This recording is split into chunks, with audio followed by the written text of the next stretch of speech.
109번째 있는 아엘이라는 단어로 여러분과 같이 은혜를 나눠보도록 하겠습니다. 제가 준비한 PPT로 이 단어가 어떤 내용인지 한번 잠깐 보시고 우리가 왜 이런 것으로 성경의 내용을 보는지 이 부분을 생각해 보도록 하겠습니다. 자, 아엘이라는 단어죠. 이 단어인데 이 109번째예요.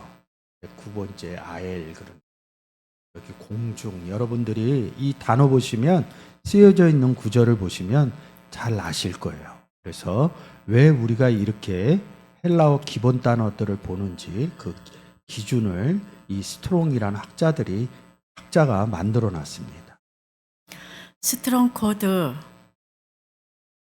18세기 말 미국의 신학자 제임스 스트롱이 성경 연구의 편의를 위해서 구약과 신약의 원어 어근 단어마다 번호를 붙여놓고 성경에 어떻게 사용되었는지를 100여 명의 학자들의 연구를 통해 뽑아놓은 색인 사전입니다. 히브리어 8674개와 헬라어 5624개의 단어의 책이 자, 이 109번이라는 단어를 보려면 이 내용을 누가 만들어 놨냐면 스트롱이라는 학자가 만들어 놨어요. 구약에는 8674개의 단어가 있고요. 신약의 헬라어로 5624개의 단어가 있습니다. 전 성경 안에 들어가 있는 단어들을 다 발췌해 갖고 이 부분을 연결성을 다 연결해 놨습니다. 100여 명의 학자로. 근데 이 단어들이 오늘 보시는 것처럼 기본 단어에서 이렇게 파생이 돼요. 기본 단어에서 파생이 돼서 이게 연결되어집니다. 아까 보신 것처럼 공기라는 단어, 아에르라는 단어, 이 단어입니다. 이 아에르, 공중이라는 단어가 이렇게 있는데 이렇게 연결이 돼 있어요. 여기는 바람도 있고요. 여러분이 피리를 불어도 춤을 춘다 이런 내용들도 있고요. 이 좀씩 다 달라요. 여기 여러분들이 보시는 독수리 있고요. 죽음의 독수리가 온다 이런 내용도 있고 안개라는 내용도 있는데 이 단어는 조금 제가 이번 주에 준비하면서 보니까 쉽지는 않더라고요. 그래서 여러분들이 저와 같이 나눌 수 있는 이런 부분들만 좀 보도록 하겠습니다. 이 아엘이라는 단어입니다. 에베소서 2장 2절입니다. 그때에 너희가 그 가운데서 행하여 이 세상 풍속을 쫓고 공중의 권세 잡은 자를 따랐으니 곧 지금 불순종의 아들들 가운데서 역사하는 영이라. 에베소서 2장 1절에서 허물과 죄로 죽었던 너희를 살리셨다. 2절에서 뭐예요? 너희가 허물과 그때가 언제면 허물과 죄로 죽었을 때. 에베소서 2장에서 그때 그러면 허물과 죄로 죽었을 때 이때로 보시면 됩니다. 그때 뭐야? 허물과 죄로 죽었던 너희들을 살려서 누구야? 예수 그리스도가 오셔서 살았다는 거잖아요. 그러면 우리 안에 예수 그리스도와 하나님이 있다는 거죠. 그래서 우리 안에 권세 잡은 자는 우리는 예수 그리스도를 영접하면 하나님이에요. 근데 여기서 공중 권세를 잡았다. 하나님이 없을 때 이런 얘기입니다. 이 공중이란 내용은 그런 내용입니다. 그 의미에서 잘 보시면 왜 공중이라고 쓰는지 잘 아실 겁니다. 고린도전서 14장 9절입니다. 이와 같이 너희도 혀로서 알아듣기 쉬운 말을 하지 아니하면 그 말하는 것을 어찌 알려? 이는 허공에다 말하는 것이라. 알아듣기 쉬운 말을 하지 않는다 이런 뜻은 뭐예요? 어렵게 얘기한다는 거죠. 또 좀 역설적으로 얘기하면 또 뭐예요? 알지 못하는데 얘기하는 상태가 어렵게 얘기하는 거. 알면 쉽게 얘기를 해주거든요. 쉬운 말을 하지 못한다는 것은 성경에 대해서 알지 못한다는 것이고요. 뭐요? 하나님을, 예수 그리스도를 모른다는 거죠. 그것이 뭐예요? 허공에다 없는, 하나님이 없는 데다 얘기하는 것과 같다 이런 뜻입니다. 하나님 알고 예수 그리스도를 알면 1차적으로 뭐라 그래요? 예수 그리스도 영접하면 구원 얻습니다. 천국 갑니다. 이런 쉬운 얘기로 할 수 있다는 거죠. 성경에 지금 이런 아까 에베소서 2장 2절이나 지금 보시는 고린도전서 14장 9절을 알면 쉽게 말씀드리는 겁니다. 근데 이걸 모르면 세상 논리로 갖고 와갖고 막 얘기 안 되는 거죠. 그건 허공이다 얘기하는 것 같다. 공중 권세 잡은 자들끼리 얘기하는 것 같다. 이런 내용입니다. 고린도전서 9장 26절. 그러므로 내가 다름질하기를 향방 없는 것 같이 아니하고 싸우기를 허공을 치는 것 같이 아니하여. 오늘 그 고린도전서 뒷부분에 가서 9장 설명을 할 텐데 이 25절이 운동장 얘기하는 겁니다. 그러니까 운동장에서 다름질 한다는 거예요. 그러면 운동장에서 다름질 한다고 그러니까 뭐예요? 운동하는 개념으로 본다는 거죠. 근데 9장 1절서부터 쭉 보면 뭐라고 그러냐면 16절에 뭐라고 그러냐면 내가 복음을 전하지 아니하면 내게 화가 있으리로다. 이 9장에서는 특히 복음을 전하는 내용으로 얘기를 해요. 근데 9장 25절 와서 뭐예요? 그 복음 전하는 것을 운동장에서 달린다. 상 받는다. 그래서 운동장에서 운동회 하면 달리면 1등 하면 상 주잖아요. 그런 개념이 아닙니다. 복음 전하면 어떤 상 받아요? 열매의 상을 받는다고요. 구원 얻은 자가 나오는 것을 상 받는다. 이런 의미로 9장에서 표현한 것입니다. 그러니까 뭐예요? 내가 운동장에서 달리는 것을 향방 없이 달리는 게 아니라 명확한 복음의 뜻을 가지고 내가 이 복음을 전하면 뭐예요? 구원 얻은 자가 나온다. 이게 딱 아는 거예요. 이게 모르니까 26절에 다름질하기를 향방 없는 것 같이 아니하고 이렇게 쓰는 겁니다. 싸우기를 허공을 치는 것 같이 아니한다 이런 뜻입니다. 이 의미가 좀 달라지는 거죠. 그래서 앞에 지금 보여지는 세 구절은 뭐예요? 허공이 안 좋은 형태의 허공을 얘기를 한 겁니다. 근데 성경은 이렇게 아에르라는 단어 하나 갖고 한 방향으로만 얘기하지 않아요. 지금 이 앞에서 세 구절은 뭐예요? 아닌 쪽 내용을 얘기를 하는 거고 살전하고 계시록은 뭐예요? 우리가 해당되는 우리가 허공 어디예요? 위쪽 얘기하는 거거든요. 하늘 위를 얘기하는 내용이니까 그 부분으로 보시면 되는 겁니다. 에베소서 2장 2절에서는 공중권세 잡은 자다. 너희 아비는 마귀니 그래서 예수 그리스도가 없을 때는 뭐예요? 마귀와 사단하고 같이 있다. 이런 의미로 성경에서 기록되어져 있다는 거죠. 그게 있는 곳이 공중이라는 거죠. 근데 우리의 공중은 누구하고 있는 거야? 하나님과 예수 그리스도하고 있는 겁니다. 그래서 살전 4장 17절을 하나님과 예수 그리스도와 같이 있는 의미의 아에르 단어를 생각하시면 됩니다. 그 후에 우리 살아남은 자도 저희와 함께 구름 속으로 끌어올려 공중에서 주를 영접하게 하시리니 그리하여 우리가 항상 주와 함께 있으리라. 이 살전 4장 13절서부터 얘기하는 것은 자는 자 이렇게 얘기하면서 뭐예요? 복음 전에서 뭐예요? 영접하게 된 사람이 공중으로 끌려 올라간다. 에베소서에서는 어디로 올라간다 그래요? 하늘에 앉힌 사건을 얘기를 하죠. 근데 이 살전 4장에서는 공중에서 주를 영접하리라. 에베소서 2장 6절하고 에베소서 1장 20절에는 그리스도 안에서 뭐예요? 하늘에 앉힌 사건을 얘기하는 거죠. 지금 보시는 것처럼 뭐예요? 저희가 함께 구름 속으로 끌어올려간대. 이 구름 어디 있어요? 하늘에 있다고요. 여기서 하늘의 의미를 그래서 제가 에베소서 2장 6절과 에베소서 1장 20절의 의미를 이 구름과 하늘의 의미로 가져온 겁니다. 그래서 하늘에 앉힌 사건 얘기하고 여기서 뭐예요? 공중에서 주를 영접하는 사건 이렇게 얘기하는 거예요. 그러니까 하늘의 개념하고 같죠? 그런 의미를 갖습니다.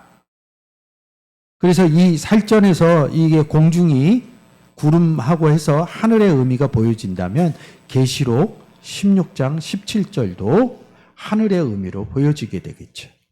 일곱째가 그 대접을 공기 가운데 쏟음에 큰 음성이 성전에서 보좌로부터 나서 가로되 되었다 하니.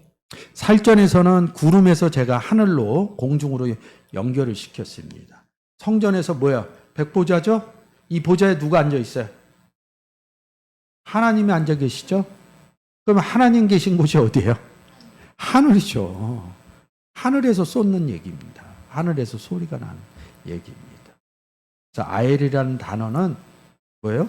보면 하늘과 같은 의미입니다. 다시 말씀드리면 에베소서 요 위 세 구절은 다른 하늘, 그리고 살전하고 계시록은 뭐예요? 우리가 그리스도 안에서 앉혀진 하늘을 얘기하는 겁니다. 이 의미를, 성경의 내용의 하늘의 의미를 모르면 이게 잘 이해되기가 쉽지가 않습니다. 제가 유튜브를 통해서 하늘 얘기는 많이 했으니까 그 부분을 캡처해서 보시면 좋을 것 같습니다. 자, 아네모스라는 단어죠. 이 단어도 하늘의 의미로 이끌어 오시면 좋습니다. 그래서 뭐예요? 이게 하늘의 바람 이렇게 생각하면 됩니다. 이게 좀 다 안 좋은 쪽으로 써 있고, 요 계시록 7장 1절만 아까처럼 살전하고 계시록 16장 17절 좋은 의미로 써여진 겁니다. 자, 에베소서 4장 14절입니다. 이는 우리가 이제부터 어린아이가 되지 아니하여 사람의 괴술과 간사한 유혹에 빠져 모든 교훈의 풍조에 밀려 요동치 않게 하려 함이라. 자, 풍조에 밀렸다. 근데 아까 아에르라는 단어에는 공중이라는 그 단어에서 나왔대요. 공중에서 나온 얘기들, 공중에서 나온 교훈을 얘기하는 겁니다. 풍조에 밀려 이릅니다. 유다서 1장 12절입니다. 저희는 기탄 없이 너희와 함께 먹으니 너희의 애찬에 암초여 자기 몸만 기르는 목자여 바람에 불려가는 물 없는 구름이요 죽고 또 죽어 뿌리까지 뽑힌 열매 없는 가을 나무요. 이 아네모스 바람은 뭐가 없다 그래요? 물 없는 구름이요. 이 물이 없다 그러니까 뭐예요? 구름에서 뭐 비가 내리니까 물이 있어야겠죠. 그런 의미도 얘기를 하지만 성경에서 물 얘기할 때 제일 먼저 생각하셔야 될 게 뭐냐면 요한복음 7장에 예수 그리스도 생수. 안에는 생수의 강이 흐른다는 거죠. 그래서 또 죽어 뿌리까지 뽑힌 열매 없는, 우리는 뭐예요? 아버지 농부요, 예수 그리스도 포도나무요, 저희는 가지죠. 그래서 우리는 열매를 맺죠. 그래서 우리에게는 뭐예요? 복음의 열매가 나오게 되죠. 그래서 우리는 열매 있는 여름나무고 여기 이 바람은 열매 없는 가을나무라고 합니다. 그래서 이 바람이 계시록 7장 1절 부탁드립니다. 하늘의 별들이 무화과 나무가 대풍에 흔들려 선 과실이 떨어지는 것 같이 땅에 떨어지며. 자, 보세요. 내 청사가 땅의 사방에 뭐요? 물 없는 구름이 와서 부르려고 그러니까 붙잡은 거예요. 못 불게. 다른 복음을 던지려고 그러니까 뭐예요? 내 천사가 못 불게 한 거예요. 각종 나무에 불지 못하게 하래요. 왜 나무에 불지 못하게 해요? 열매가 안 나오니까. 열매 나오게 하려고 내 천사가 불지 못하게 한 겁니다. 이 아네모스라는 단어가 아에르라는 단어에서 온 거니까 제가 지금 드린 얘기 잘 연결해서 생각하시면 본문 가서 보시면 이 내용들을 잘 아실 수 있습니다. 그 다음에 아네모스에서 파생된 다음 단어 중에 아울레라는 단어입니다. 어느 섹타를 얘기를 해주는 거예요. 이 부분은. 아까 뭐요? 공중 얘기할 때 뭐요? 하나님과 예수 그리스도가 없는 공중, 하나님과 예수 그리스도가 없는 공중인 하늘. 계시록과 살전에서는 뭐예요? 하나님과 예수 그리스도가 있는 공중, 하나님과 예수 그리스도가 있는 하늘. 어느 섹타, 하나된. 근데 여기에서는 우리, 양의 우리 이릅니다. 그러니까 이건 뭐예요? 좋은 뜻이죠? 하나님과 예수 그리스도가 있는 공중의 의미의 우리입니다. 요한복음 10장도 마찬가지고요. 하나님은 성전이시니 예수 그리스도는 어린 양은 성전이다 이런다. 그래서 성전 밖 우리하고 같죠? 바뀌라는 거죠? 아니라. 이 의미로 보시면 되는 거죠. 제 사진 좀 내려줘 보세요. 이 반대 의미로 지금 쓴 겁니다. 마가복음 15장 16절입니다. 군병들이 예수를 끌고 브라이도리온이라는 뜰 안으로 들어가서 온 군대를 모으고 자, 마태복음 26장 69절이요. 베드로가 바깥 뜰에 앉았더니 한 비자가 나와 가로되 너도 갈릴리 사람 예수와 함께 있었도다. 이 내용이 예수 그리스도 고난 주간에 유대인하고 바리새인, 서기관, 대제사장들한테 끌려가는 거잖아요. 그들의 섹타입니다. 쉽게 얘기해서. 지금 26장은 뭐예요? 베드로가 바깥들에 앉아 있었다. 대제사장 집이거든요. 대제사장도 이 사복음서에서 얘기하는 대제사장이 있고요. 똑같은 단어인데 시브리서에서 얘기하는 우리에게 이 대제사장이 있으니 누구라고 그래요?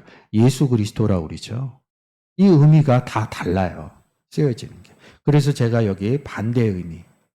여기는 어린 양 우리 하늘에 앉힌 사건을 얘기하는 거고요. 여긴 뭐야? 다른 하늘인. 대제사장 집에 끌려간 그런 의미로 쓰여진 거죠. 그러니까 이 아내르라는 단어가 그 의미가 쉽지는 않아요. 예수님만 있는 게 아니라 다른 예수도 있고요. 복음만 있는 게 아니라 다른 복음도 있고요. 우리는 많이 성령을 얘기하는데 다른 성령도 있다. 이 의미가 성경적인 의미가 깨달아져야지 이런 단어들이 보여질 수 있다는 거죠. 그래서 뭐예요? 아에르라는 단어의 의미를 다른 복음, 다른 예수, 다른 성령 이 의미를 가지고 봐야지 이 아에르라는 단어가 보여지기 시작합니다. 그래서 이제 독수리 잘 여러분들이 아에르라는 단어에서 파생됐는데 독수리 지금 아에르에서 같은 말에서 유래의 이름입니다. 독수리가 땅에 있지는 않죠. 하늘에 있죠. 그 의미로 보시면 됩니다. 그래서 좀 이 단어가 독수리로 쓰이는 것이 조금 달라요. 하늘에서 독수리가 내려온다. 이 의미로 보면 그 의미가 달라지는 겁니다. 어느 아에르에서 오느냐. 어느 하늘에서 오는 독수리냐. 이런 의미로 보시면 되죠. 그래서 마태복음 24장 28절 죽음이 있는 곳에는 독수리들이 모일지니라. 자 보세요. 죽음이 있다. 그러니까 이 독수리가 시체를 먹는다 이런 의미가 아니라 뭐예요? 에베소서 2장 1절에 뭐예요? 허물과 죄로 죽어 있는 상태에 뭐예요? 예수 그리스도를 전하러 가죠. 누가? 하늘에서 가진 우리가 독수리가 돼서 죽음이 있는 곳에 모인다. 이런 의미로 해석되어집니다. 이게 확 띄어서 공간을 띄어서 설명하기 때문에 처음 들으시는 분들은 잘 이해가 안 될 거예요. 근데 뭐 이 문장의 내용을 설명해야 되니까 언젠가는 이 의미들이 다 깨달아지면 하늘의 의미, 아에르라는 공중의 의미가 다 깨달아지면 여러분들이 알 수 있는 것입니다. 그래서 오늘 이 시간 아에르라는 단어로 여러분과 조금 은혜를 나눴습니다. 그 다음에 이 아에르가 쓰여져 있는 본문을 가서 좀 보도록 하겠습니다. 고린도전서 9장. 유대인들에게는 내가 유대인과 같이 된 것은 유대인들을 얻고자 함이요 율법 아래 있는 자들에게는 내가 율법 아래 있지 아니하나 율법 아래 있는 자같이 된 것은 율법 아래 있는 자들을 얻고자 함이요. 자, 이 내용이 좀 어려워요. 근데 이게 9장에서 보면 뭐라고 그러냐면 11절에 우리가 너희에게 신령한 것을 뿌렸은 적 이릅니다. 그러니까 이 성경의 이 내용을 내가 정말로 성경을 좀 안다 그러면 난 구원받은 사람입니다. 저는 하나님과 예수 그리스도하고 함께 있다. 자꾸 내가 받는 구원의 관점으로 성경을 보면요. 어느 부분에서부터 성경이 보여지지를 않아요.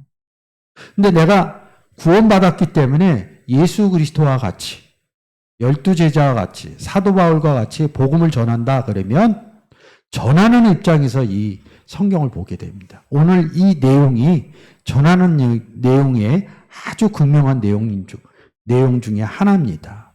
우리가 너희에게 복음을 전한다 이것을 뭐냐면 우리가 너희에게 신령한 것을 뿌렸은즉 이릅니다. 우리가 뭘 뿌리고 다니겠어요? 씨 뿌리는 비유죠? 씨 뿌린다고 그러죠? 씨는 뭐예요? 누가복음 8장에서 말씀 이릅니다. 말씀을 그냥 글자 이런 게 아니라 성경의 내용을 전하는 게 아니라 성경에 써져 있는 내용들은요. 하나님과 다 예수 그리스도에 대해서 기록해 놓은 겁니다. 말씀을 전한다 이건 무슨 뜻이냐면 하나님을 전한다. 예수 그리스도를 전한다. 하나님에 대해서 예수 그리스도에 대해서 성경에 기록되어져 있는 것을 전한다 이 의미로 보셔야 됩니다. 그래서 우리가 너희에게 복음 전했다 이런 의미거든요. 이 9장의 의미는 신령한 것을 뿌렸다 이런 것은 뭐야? 예수 그리스도를 전했다. 한 발 더 나가면 성경에 쓰여져 있는 예수 그리스도와 하나님에 대해서 성경의 내용으로 이야기했다.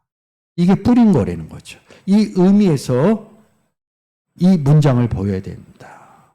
그래서 11절에 우리가 너희에게 이릅니다. 유대인들에게 유대인과 같이 된 것은 그 유대인의 의미를 좀 아셔야겠죠. 근데 유대인의 의미는 뭐예요? 표면적 유대인과 이면적 유대인이 있다는 거죠. 이 의미가 알아지지 못하면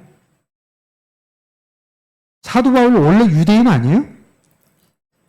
유대인 맞잖아요. 근데 왜 유대인들에겐 내가 유대인과 같이 된 것은 이런 의미로 기록되어져 있냐고요. 근데 지금 유대인에 대해서는 제가 다음 주 수요일 날 아주 극명하게 유대인에 대해서 수요일 날 제가 해놓은 게 있으니까 수요일 날 조금 여러분들이 이 주일설교 들으시고 보충해서 들으시면 아주 좋을 것 같습니다. 근데 여기서 율법 얘기를 해요. 율법을 주고 율법 아래에 있다 이렇게 얘기를 합니다. 노모스라고 그러죠. 오늘 율법 아래에 있는 자들을 얻고자 합니다. 이게 말이 되게 어려워요.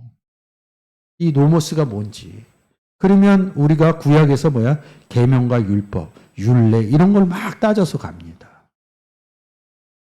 저도 역사적으로 배울 때는 그렇게 했어요. 근데 이것을 신약에 와서 딱 이 율법의 의미를 정리를 합니다. 여러분들이 20절, 21절 잘 제가 설명드린 것으로 보시고 이 단 한 구절로 보시면 됩니다. 21절도. 노모스 이렇게 해갖고 제가 다 다니면서 이런 것들 본 거예요. 많이 해놨어요. 딱 그래서 8장 2절에 뭐라 그래요? 이는 그리스도 예수 안에 있는 생명의 성령의 법이 죄와 사망의 법에서 너를 해방하였음이라. 자, 율법을 그냥 놔주세요. 율법을 뭐예요? 이 똑같이 노모스입니다. 법법 이러는데 뭐예요? 율법인데 생명의 성령의 율법이 있고요. 근데 이 율법이 어디 있어요? 예수님 안에 있다 이럽니다. 예수님 밖에 있는 율법은 뭐예요? 죄와 사망의 율법에서. 우리가 예수 그리스도 안에 들어가기 전에 어느 율법에 있었어요? 죄와 사망의 율법에 있었다는 거죠. 그래서 예수 그리스도가 오셔서 우리가 영접을 해서 죄와 사망의 율법에서 너를 해방하였습니다. 그래서 율법이 나오면 이 로마서 8장 2절에 와서 이것을 읽어야지 구약의 계명, 율례, 율법 이런 부분으로 돌아가지 않습니다. 이것만 잘 알면 구약에서 얘기하는 율법도 그냥 풀려버립니다.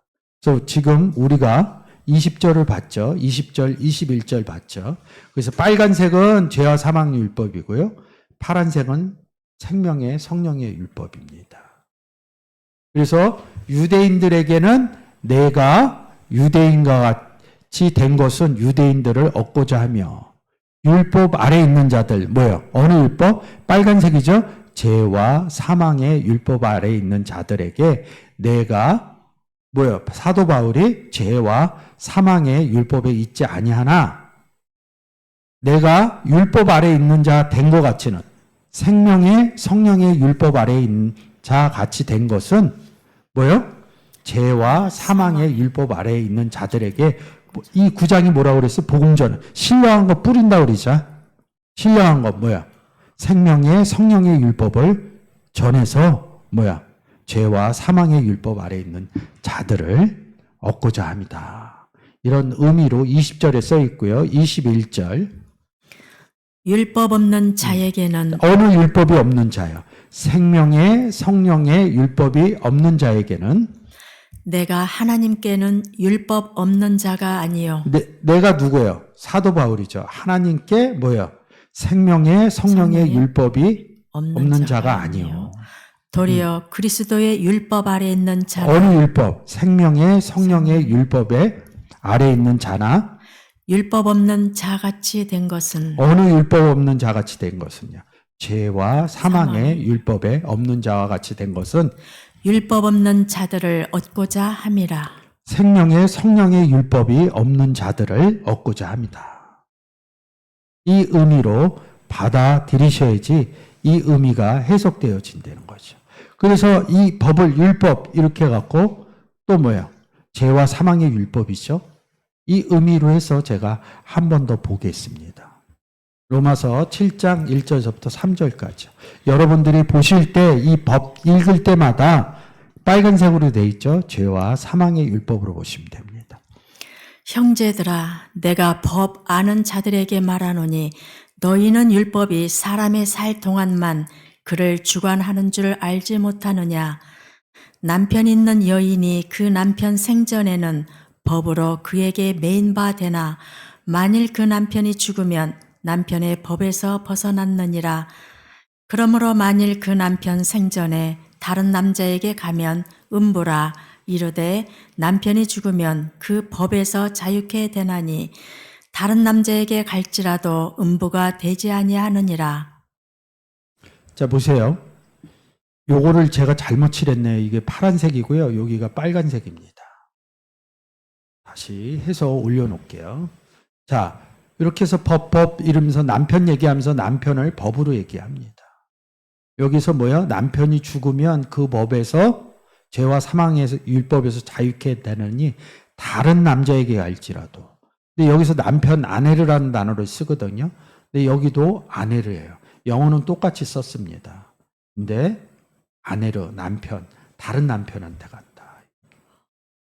그래서 요한복음 4장에서 수가성 여인이 남편 5이 있었는데 지금 있는 남편도 내 남편이 아니다. 그리고 예수 그리스도를 그 뒷부분을 보면 예수 그리스도를 구주로 맞이합니다. 다른 남편한테 예수 그리스도로 간 겁니다. 예수 그리스도 영접한 내용입니다. 그래서 남편이란 단어가 여기 고린도후서 11장 2절입니다. 내가 하나님의 열심으로 너희를 위하여 열심 내노니 내가 너희를 정결한 처녀로 한 남편인 그리스도께 드리려고 중매함이로다. 똑같이 아내래요. 다른 남편에게 왔다는 거죠. 정결한 처녀가 그냥 처녀니까 결혼 안 했다 이렇게 생각하는데 뭐예요? 결혼했습니다. 죄와 사망의 율법에 묶여 있다. 우리가 예수 그리스도를 만나면서 정결한 처녀가 된 겁니다. 그런 의미로 되어져 있으니까 잘 연결해서 보시면 좋을 것 같습니다. 9장 22절입니다. 약한 자들에게는 내가 약한 자와 같이 된 것은 약한 자들을 얻고자 함이요 여러 사람에게 내가 여러 모양이 된 것은 아무쪼록 몇몇 사람들을 구원코자 함이니 20절 21절에서 율법 얘기를 했죠. 근데 22절에 와서는 이 율법을 아스테니아 722번 아스테네스 이럽니다. 똑같은 그 20절하고 21절에서 얘기한 똑같은 툴입니다. 그 내용으로 보시면 됩니다. 그래서 722번이 뭐냐면 시스템이라는 단어에서 왔어요. 근데 이 단어에서 뭐가 4599번 스테노라는 단어에서 옵니다. 굳건하다, 굳다 이런 뜻입니다. 그리고 여기 뭐예요? 오늘 보는 720번 아스테네스, 병들었다, 병자, 약하다, 약점 이런 부분으로 다 연결이 됐죠. 이 부분을 잘 보시면 됩니다. 제가 이것을 도표로 좀 설명했습니다. 시스템이 이 부분을 잘 알아야 돼요. 너희가 그 가운데 섰다. 너희에게 전한 복음으로 뭘 전했어요? 예수 그리스도 전했죠. 그래서 우리가 예수 그리스도 안에 들어가서 그 가운데 섰다. 그게 이제 시스템이라는 단어입니다. 고린도서 1장 20절에서 또 뭐예요? 믿음이신 예수 그리스도 안에 섰습니다. 같은 내용이거든요. 이 시스템이라는 단어가 구원 단어입니다. 어디 안에 들어가서 섰다 이런 의미죠. 그래서 뭐예요? 아스테네스 이럽니다. 근데 이 단어가 뭐예요? 시스템에서 1차적으로 파생된 스테노라는 단어에서 파생이 됐습니다. 뭐예요? 배전 5장 10절 한번 읽어주세요. 딱 한 구절만 쓰여져 있어요. 이 단어가. 모든 은혜의 하나님 곧 그리스도 안에서 너희를 부르사 자기의 영원한 영광에 들어가게 하시니가 잠깐 고난을 받은 너희를 친히 온전케 하시며 굳게 하시며 강하게 하시며 터를 견고케 하시리라. 너희가 누구예요? 영접받은 우리죠. 그리스도 안에서 너희를 부르사 너희를 그리스도 안에 들어갔기 때문에 친히 온전케 하시며 굳게 하시며 강하게 한다 이런 의미입니다. 이게 뭐예요? 스테노라는 단어입니다. 강화되는 거죠. 세상적으로 봐도 튼튼하다는 거죠. 근데 이 아스테네스는 뭐예요? 그 앞에 스테노와 앞에 1번이라는 알파라는 단어를 붙여서 뭐예요? 아니다 이런 뜻의 뭐예요? 부정적 불변사를 붙여놨다는 거죠. 아니라는 뜻, 강하지 않다는 거죠. 왜 강하지 않아요? 그리스도 안에 쓰질 못해서. 그게 병든 상태입니다. 두 번째 뭐예요? 내 안에 예수 그리스도가 들어와서 서 계신데 그걸 잊어버린 상태가 병든 상태입니다. 그 의미로 보셔야 아스테네스. 그래서 아니다, 강하게 하다 이 단어를 제가 도표로 이렇게 해놓은 겁니다. 여러분들이 병 걸렸다 이런 성경에서 내용은 뭐냐면 두 가지로 보시면 돼요. 영접하지 못했을 때, 강하지 못했을 때 병 걸린 거고요. 그리고 병든 자가 있으면 뭐야? 장로를 청해서 기도받으라 이럽니다. 장로가 누구예요? 베드로전서 5장에서 보면 장로된 베드로는 이럽니다. 제자죠. 제자는 누구랑 같이 있어요? 하나님과 예수 그리스도하고 같이 있는 영접한 사람이죠. 기도받으라는 거예요. 그 기도받으라는 건 뭐예요? 가서 얘기해 주는 것은 당신은 구원을 받아서 하나님과 예수 그리스도와 함께 있습니다. 이 내용을 얘기해 주는 것을 장로를 청해서 기도를 받으라. 이렇게 기록되어져 있는 거죠. 다음 23절 한번 보도록 하겠습니다. 내가 복음을 위하여 모든 것을 행함은 복음에 참여하고자 함이라. 11절에서는 신령한 것을 뿌렸다 이렇게 얘기하고 복음을 위하여 행함은 11절로 가면 뭐예요? 우리가 너희에게 신령한 것을 뿌렸은지 이런 의미하고 같습니다. 운동장에서 다름질하는 자들이 다 달아날지라도 오직 상 얻는 자는 하나인 줄을 너희가 알지 못하느냐. 너희도 얻도록 이와 같이 다름질하라. 23절에서 뭐라고 그래요? 내가 복음을 위하여 모든 것을 행함은 복음에 참여하고자 함이라 이럽니다. 근데 여기서 운동장에서 다름질하는 자, 그 완전히 그 한글의 의미로 보면 다른 내용처럼 보여요. 23절에 뭐예요? 내가 복음을 위하여 모든 것을 행함은.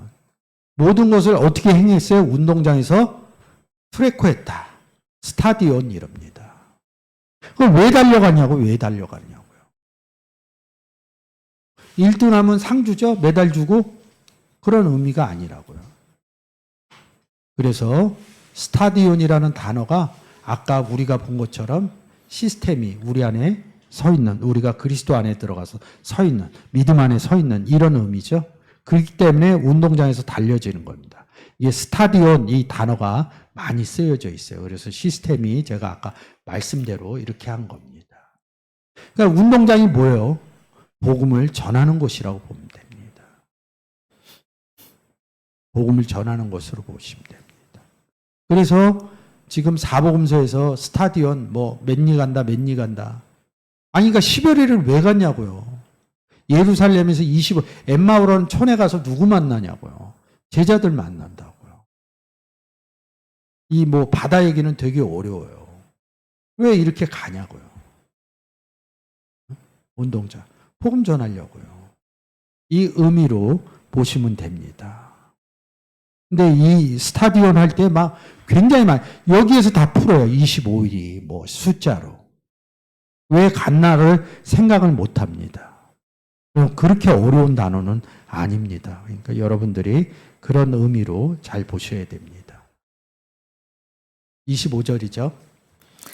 이기기를 다투는 자마다 모든 일에 절제하나니 저희는 썩을 면류관을 얻고자 하되 우리는 썩지 아니할 것을 얻고자 하노라. 어떻게 해야지 이게?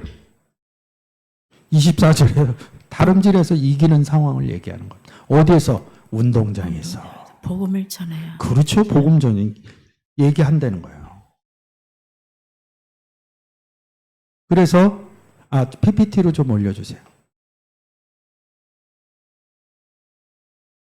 썩은 면류관을 얻고자 할 때 우리는 썩지 아니할 것을 우리는 썩지 아니하는 뭘 얻는다는 거예요. 면류관 얻는다는 거죠.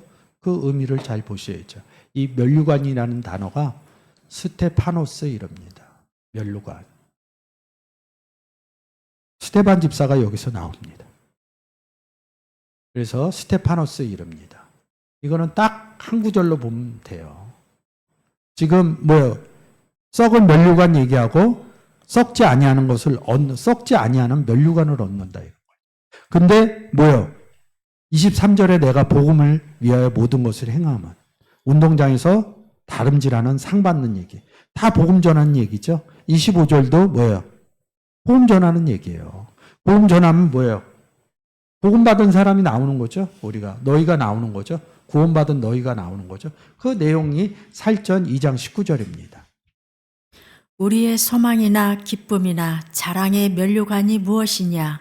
그의 강림하실 때 우리 주 예수 앞에 너희가 아니냐? 주 예수님을 영접할 때 너희가 면류관이다 이런 뜻입니다. 이 의미로 보셔야지 간단하게 끝나지. 안 그러면 뭐 올림픽에서 면류관 쓰는 의미로 생각하게 됩니다. 계시록에서는 하나님 주께서 얘기하는 거죠. 내가 생명의 면류관을 내게 주리라 이럽니다. 이 의미는 굉장히 어려워요. 요한복음 15장에서 하나님 농부여 예수 그리스도 포도나무여 우리는 가지니 이럽니다. 복음을 전해서 열매가 붙는 게 뭐예요? 너희가 아니냐 면류관이 붙는 겁니다. 열매가. 근데 그걸 제가 전해서 이 사람이 구원 얻었네? 아니요. 구원은 누구의 선물이에요? 하나님의 선물이라고. 그 의미에서 봐야 내게 주리라 이 의미가 성경적인 의미로 살아날 수 있습니다. 그렇지 않으면 이거 절대 알 수가 없어요.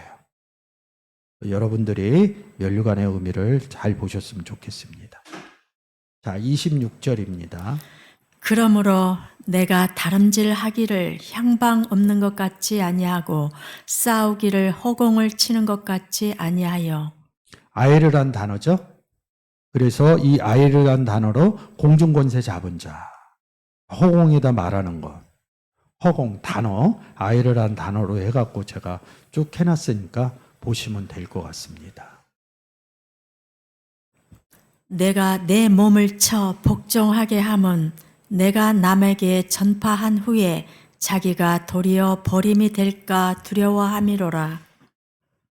내 몸을 쳤다 이럽니다. 내 몸을 쳤다 이런 이 의미가 잘 안 살아나요.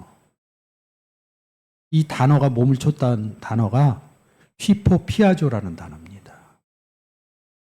이런 단어로 쭉 다녀야 돼요. 다. 제 사진 한번 내려줘 보세요. 근데 이게 뭐였냐면 이 단어 바로 위에 있는 단어가 순종한다는 거예요. 뭐 굴복하게 하라 이거예요. 누굴 굴복해요? 아예르라 단어처럼 우리가 복음을 전하면 뭐예요? 예수 그리스도 영접한 것을 성경에서는 굴복하게 하라 이럽니다. 순종한다, 순종한다 그리고 불순종한다 이런다. 이 순종하면 뭐야? 순종한다는 게 뭐예요? 지금 사도 바울이 예수 그리스도를 영접한 사람이라고요. 그러니까 하나님 말씀 잘 듣는다 이렇게 생각해요. 순종한다. 뭐 교회 생활 잘한다. 하나님 뜻을 순종하는 것은 복음 전하는 것을 순종한다 이럽니다. 순종하는 게 뭐예요? 복음 전하는 거예요. 그것을 몸을 쳐 이렇게 표현을 한 겁니다. 그러니까 순종하면 뭐예요? 여기 휘포 페로 이럽니다. 이게 어디 아래 열매, 이 페로 열매라는 단어를 생성을 시켜요. 방금 앞에서 얘기한 아버지 농부요, 예수 그리스도 참 포도나무요, 우리는 가지니. 요한복음 15장 앞부분에서 얘기하는 게 뭐예요? 열매 맺는 거, 복음 전하면. 오늘 고린도전서 9장의 내용이 다 뭐야? 신령한 거 뿌리고 뭐야? 복음에 참여하는 것은 모든 것을 행하면, 복음에 의해서 모든 걸 행하면, 이 내용을 얘기를 하거든요. 그래서 이 단어가 순종했다 이런 의미입니다. 근데 이것을 몸을 쳤다 이러니까 몸을 전했다 이런 의미로 보시면 됩니다. 이 몸은 누구의 몸이에요? 하나님께로부터 너희가 몸 받은 바. 우리가 예수 그리스도 받았지 언제 몸 받았어요? 근데 고린도전서 6장에서는 예수 그리스도를 영접한 것을 하나님께로부터 몸 받은 바. 성경에서 얘기하는 방식은 우리가 삶에서 얘기하는 방식하고 완전히 다릅니다. 이 때문에 성경적인 방식으로 생각하지 않으면 성경이 절대 풀어질 수 없어요. 예수 그리스도를 영접한 것을 고린도전서 6장 19절에서는 하나님께로 몸 받은 바, 몸을 전했다 이런 것을 몸을 순종했다. 한 몸이 되어져 있으니까 그 의미로 보셔야 됩니다. 다시 한번 읽어주세요. 내가 내 몸을 쳐 복종하게 함은 내가 남에게 전파한 후에 자기가 도리어 버림이 될까 두려워함이로라. 저는 이 주일 설교하면서 이 9장 27절 때문에 이거 굉장히 많이 얘기하거든요. 굉장히 이 설교 요번 주 준비하면서 괴로웠어요. 아니 왜 복음을 전했는데 도리어 버림을 받냐 이거요. 성경의 내용은 다 지금 9장에서 제가 얘기하는 게 다 복음 전해라, 복음 전해라. 구원 얻은 자는 복음 전하게 돼 있다. 이런 의미로 얘기를 하는데 왜 버림을 받냐고요, 우리가 복음을 전하는데. 성경이 이게 맞지가 않는 거예요, 제가 볼 때는. 그래서 이거를 제가 모르니까 맨 끝절이니까 설교하지 말아야겠다. 그냥 넘어가야겠다 이랬는데 일주일 내내 이게 마음에 걸리는 거예요. 걸려갖고 어제 저녁까지 이게 걸려갖고 하지 말아야겠다. 그런데 어제 저희 교회 대청소를 했습니다. 그래서 청소를 하고 오늘 주일 말씀 제가 다시 보는데 이 원문을 이렇게 딱 보니까 여기서 딱 보이는 거야. 알로스라는 단어가. 딱 보면서 한 거야. 해석 잘못했구나. 아주 마음이 편해졌어요. 그게 어제 오후 10시 넘어서입니다. 원고 준비를 쭉 제가 이 뒷부분을 정리를 했습니다. 전파하는 케루소 이름다. 알로스 케루소 이름입니다. 다른 걸 전파하면 그는 버림받는다 이런 뜻입니다. 다른 거 다른 예수, 다른 복음, 다른 영. 할 때 이거 써요. 알로스 이름입니다. 그래서 제가 지금 우리가 보는 게 알로스죠. 비슷하게 다른 예수 할 때 이 알로스를 씁니다. 다른 복음, 다른 성령 할 때는 헤로테스를 써요. 그래서 구약에 가면 다른 신들이 있습니다. 그래서 제가 항상 이거 하면서 뭐라 그래요? 지금 이스라엘 유대인들은 다른 하나님을 믿었다. 이런 의미로 보여드립니다. 그래서 제가 다른 예수 이렇게 얘기합니다. 다른 예수, 다른 영, 다른 복음 이렇게 했죠. 그래서 뭐요? 여기 알로스, 다른 예수를 아까 전파 케루소 이릅니다. 아까 본 내용하고 똑같아요. 어디? 고전 29장 7절에서는 남에게 전파한 후에 이렇게 써줍니다. 243, 2784 요것만 외우고 가세요. 자 보세요. 다르잖아요. 또 제 사진 좀 내려주세요. 여기서 뭐예요? 내가 남에게 전파하노니 다른을 남으로 본 겁니다. 여기 243, 278 있죠? 여기 243, 278 있죠? 중간에 뭐가 있어요? 예수 있죠? 여기 예수님을 안 쓴 거예요. 다른 예수를 전파하면 버림을 받는다. 이런 뜻입니다. 왜 복음을 전했는데 버림을 받냐고요. 한글 성경에 아주 커다란 오역이죠. 영어 성경도 또 마찬가지겠죠. 이런 부분들이. 제가 영어는 해석 안 해서 영어를 잘 모르기 때문에. 저는 히브리어하고 헬라어 잘 알지 영어는 잘 모르겠어요. 요거를 좀 영어로 해석해서 제가 얘기한 거하고 같은지 다른지 한번 검증해 보시기 바랍니다. 그 의미를 잘 보시면 될 것 같아요.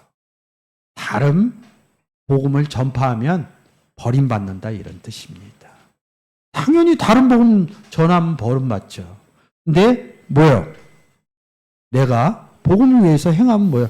절대 버림받을 이유가 없다는 거죠. 그래서 이 부분으로 9장 27절을 다시 해석하면 내가 내 몸을 쳐서 복종하게 한 것은 다른 복음 전하지 않겠다. 다른 복음을 받으면 저주를 받을지어다. 갈라디아서에서 얘기하나요? 네, 내가 몸을 쳐서 다른 복음 안 전한다 이런 뜻입니다. 왜? 다른 복음 전하면 뭐예요? 다른 예수님을 전하면 버림받으니까요. 여러분들이 그래서 제가 히브리어 헬라어 성경을 보는 겁니다. 정말 9장 27절 너무 한 주 동안 힘들었습니다. 하나님 은혜로 지금 고린도후서 11장 4절하고 대조해서 아주 풀려서 어제 굉장히 기쁜 마음으로 수면에 들었습니다. 여러분도 오늘의 내용처럼 뭐예요? 여러분 삶 가운데 사도 바울 같이 내가 복음을 위하여 모든 것을 행하는 신령한 것을 예수 그리스도가 없는 사람들에게 전하는 여러분들의 한 주가 되시기를 주의 이름으로 축원드립니다.